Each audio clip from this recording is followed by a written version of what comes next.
Hey medical fans, today we're bringing you 5 common mistakes when it comes to popping or blemish removal. Here we go.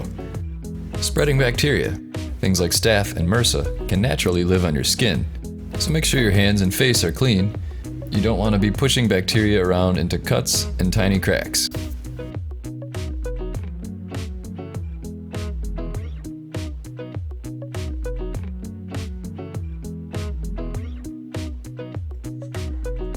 Mistaking something else for a simple blemish. Sometimes cysts can look like pimples, but you can't pop them without removing the sac, otherwise they'll just grow back. Hey, that rhymed.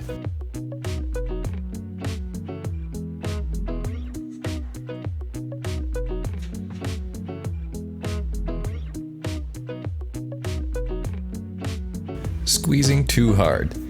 It happens more commonly with fingers, so pro tip, use an extractor if you can. But pressing too hard can break the skin and can even cause bacteria to go down and into the skin, which can cause an abscess.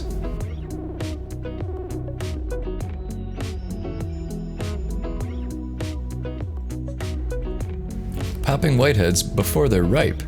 You shouldn't really pop them anyway, they heal better on their own, but if you must, using a sterile lancet is at least a little bit safer.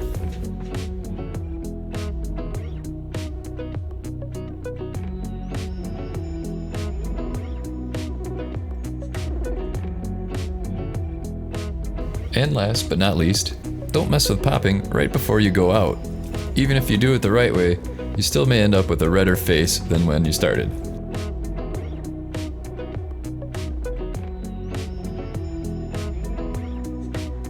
So there you go, 5 common popping mistakes. How many are you guilty of? Comment below.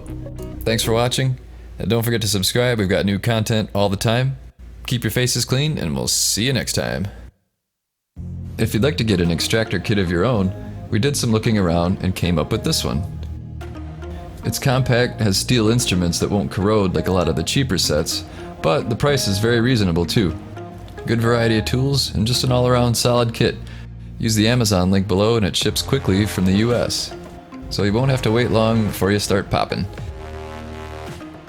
Thanks for watching, don't forget to subscribe and hit that like button, we've got new content all the time.